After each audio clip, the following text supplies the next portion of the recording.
And welcome everyone! As you can hear, I have a new microphone. The settings are incorrect, I know that, because I'm really low, and if I'm setting myself higher you can hear like shh constantly. That's why I'm playing music in the background. But I will fix it, and I just wanted to finally record the first episode of my new Let's Play of Dwarf Fortress. And we have a new world because the last world kind of disappeared with the latest patch. But that doesn't matter. That really doesn't matter because the news patch is really, really good. So, let's see. Let's have a look at the new world of the future planet, also known as Nutraneo in Dwarf-Elvish. I don't know how you say it. Nutraneo. No. Nisraeno. That sounds too elfish. Anyway, it's the future planet, which is a quite fitting name, and we have generated a very, very interesting world because there are a lot of different continents and they look totally different, as you can see here. Here we have a mountain range in the middle, ice in the south, savage lands in the middle. This continent is half desert. Let me show you the names. This is Alon. Then we have Ampatias, and Ampatias, as you can see, is half desert and half green. Let me show you the civilizations. As you can see here, there are a lot, and I mean a lot of different civilizations, and they are everywhere. Like we have dwarfs here and goblins around them, and human hillock. No, it's a dark pit now, so it looks okay with 3 humans, 25 trolls, so I guess they got conquered by trolls, and the trolls are ruling now with 25 big dogs. Anyway, this is quite an interesting area. We will talk about that one later. And along we mostly have only goblins and a few human colonies. Then we have a follower, and this is half elfish, half humans. They are constantly at war, but right now, since they are in a peacetime, let me see, the Courteous Confederacy, as it's called, while it's loading. Carrier ship, a human vampire started this civilization. This is interesting. Also step geese. Oh, let me close this one. And yeah, it looks like it got started. No, lawgivers. The human vampire. Interesting. But it was the first leader. Let's have a look at him, actually. No, wait a second. I didn't want to jump around. This whole episode, by the way, is only to show you the world. So if you're only interested in gameplay, the next episode is for you. This one is where I am telling you what the story is about and why I'm starting the fortress and what my target is, because we have a target in this one. Oh, there's a lot of stuff happening here. Yeah, let's have a look here. Confederacy, warships, wars. This is interesting part. Okay, they had a war with the elves, but only a short one. Why is it so laggy? I guess it's because my antivirus system is working in the background. No, it's turned off. Interesting. Anyway, maybe because there are so many entrances. Yeah, they had a lot of wars against the goblins and the Scorching Fellowship by the other humans civilizations that is there, and yeah, they still have a war with awe-inspiring sparkles. They're in constant war with goblins and the other elf group and another human group. We can't see where the other human group is. Maybe it got destroyed at some point. No, this one. No. This is not. This is Zen.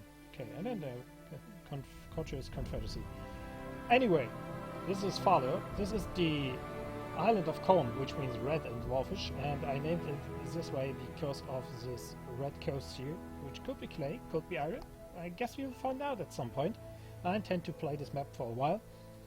Then we have Krenuro, and Krenuro is a very interesting continent because there are only elves living on it, and it has huge forests.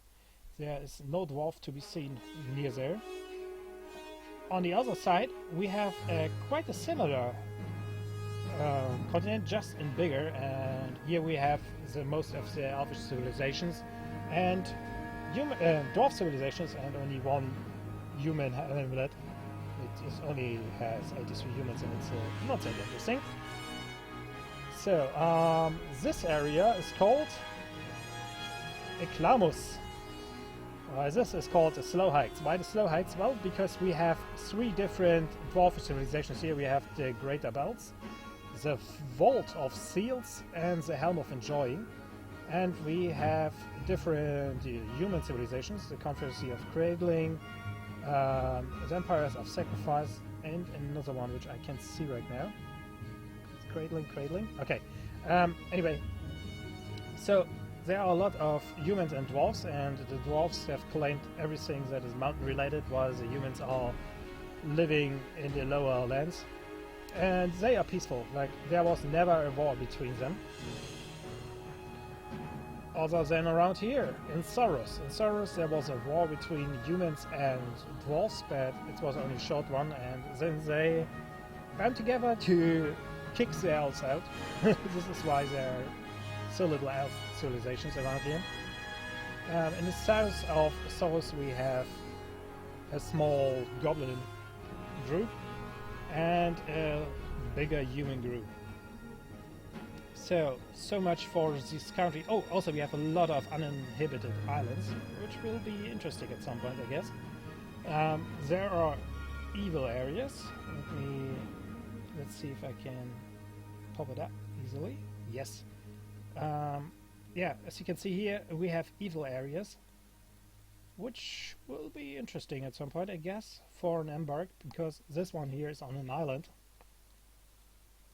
And we have another island that is evil. Let's switch back to the detailed map. And yeah, so I was looking around, thinking about, oh, what civilization should I take? And then I just looked at the world strats here. Let's see. So as you can see, most of the people inhabiting this planet, the future planet, this world, that's called the world, are goblins, directly followed by the humans. The goblins still have 20,000 more, but humans I think humans are the major part of this world, because goblins aren't like a human isn't a goblin. Like 5 humans are maybe 5 goblins are maybe human, because goblins are really good at spreading out, but they are not really good at keeping stuff. Then we have the dwarves. Only have half as much dwarves as humans, and elves are pretty much on the same level as the dwarves. They have 10,000 living elves less, but not much. And then we have only 2,207 kobolds, but who cares about kobolds? As you can see here, 3 civilizations have fallen. It's actually not only 3, it's a bit more, but we will talk about that later. We have the Tactical Tales, the Ram of Frenzy, and Frutrara.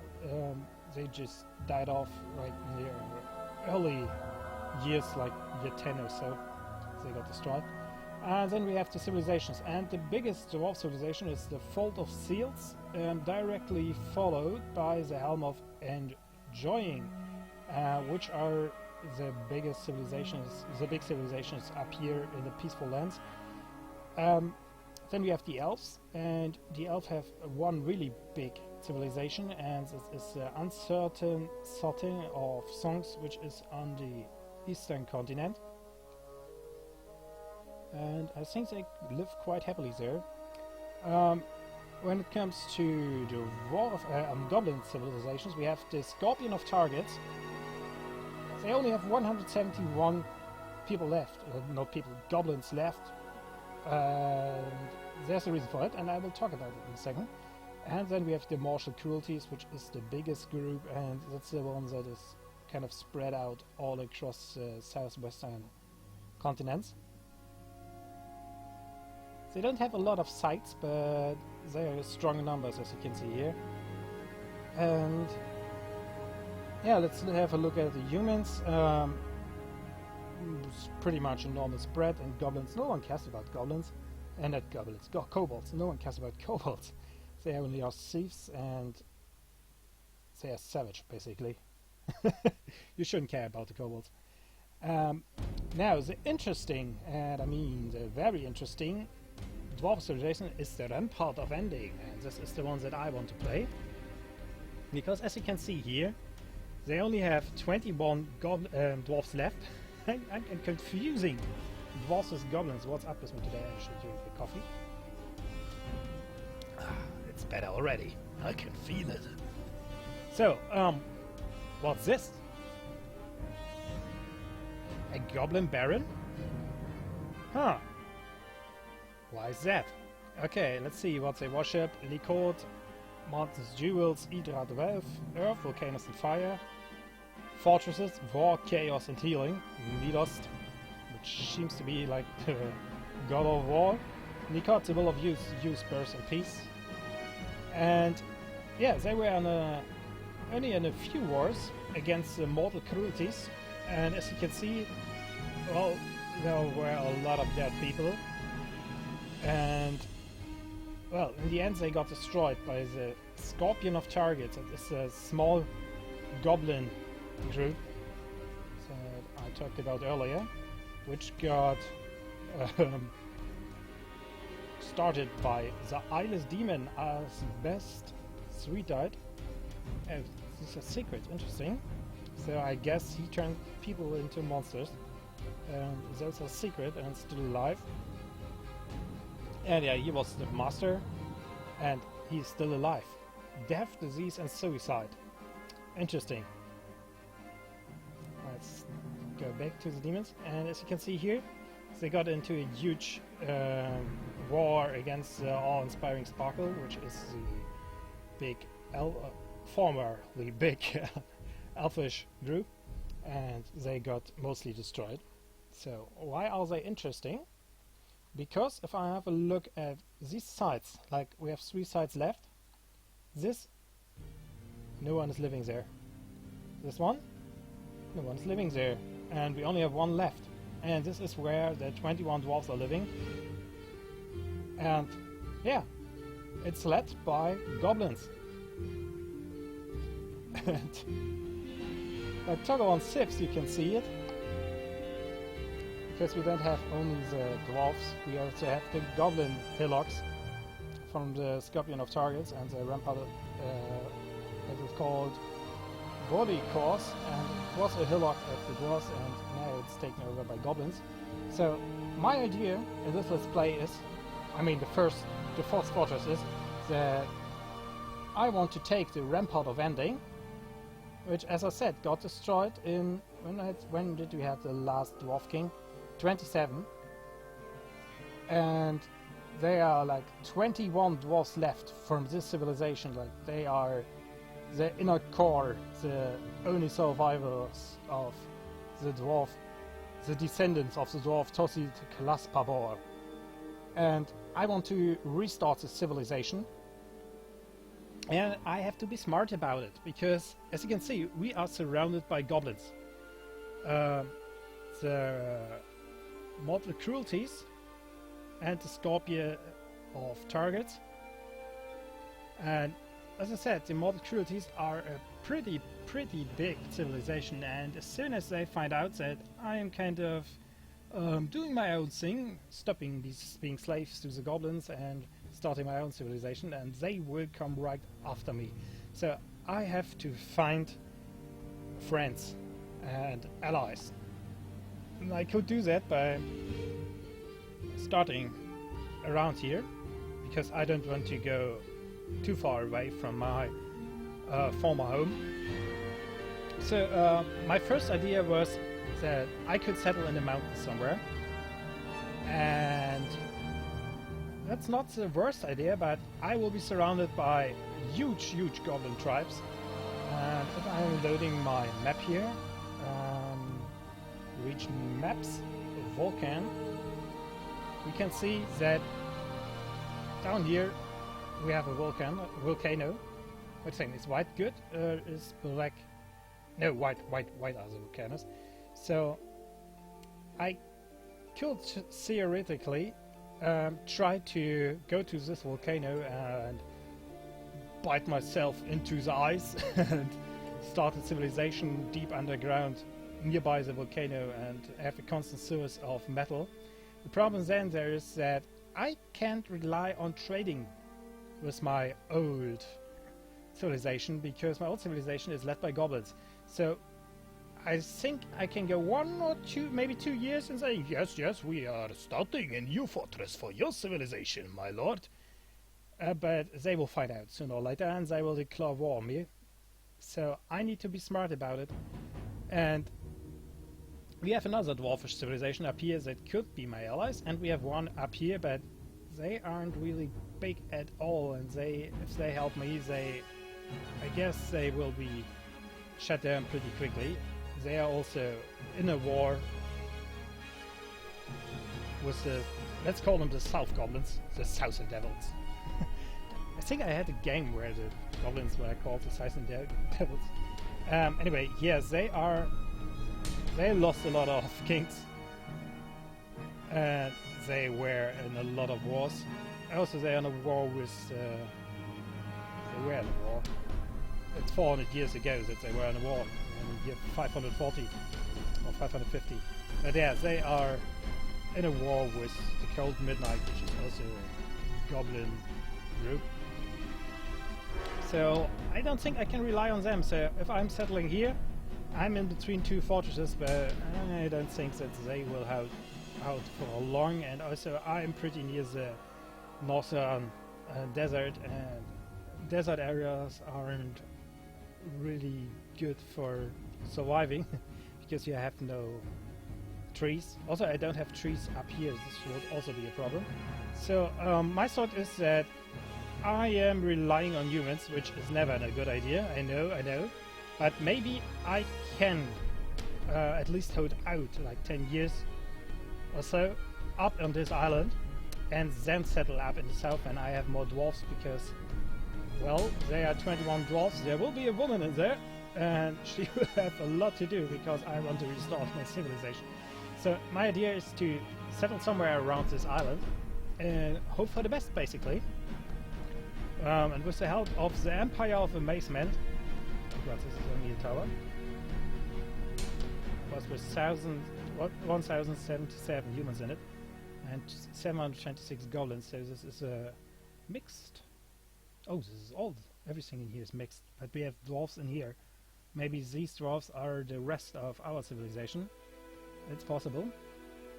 Yeah, this is the only true human group here. Anyway, I want to settle in here, restart my civilization, get as much dwarfs as possible, and then settle down here in the south and claim this volcano as mine. And I want to have a huge magma forge in there. And I want to do this in a Let's Play, and this is the upcoming Let's Play. And I call it the Let's Play of The New Hope. This sounds a bit pathetic, and maybe I need to come up with a better name for this Let's Play, but I hope you get the idea, like what I am trying to do here, and I hope it will work out. I guess we will find out soon. And let's have a look at my other map here. This area is called the Desert of Fences. Alright. Interesting name. No, I was in the wrong area. What is the name of the island? The island is named the Fuchsia Hills. The Field of Workers. Oh, it doesn't have a name. The Land of Ringing. Okay. I will settle in the Land of Ringing. And I hope you will watch my Let's Play, of course. I hope I can fix my microphone because I know it's very low. But it can be done, and it will be done. And I see you guys on the next episode of Dwarf Fortress, the new beginning of the end of rampages. No, Rampart of Ends? Rampart of Endings. Does it have a dwarfish name that sounds better, maybe? If so, it doesn't show. Anyway, I'll see you guys on the next episode.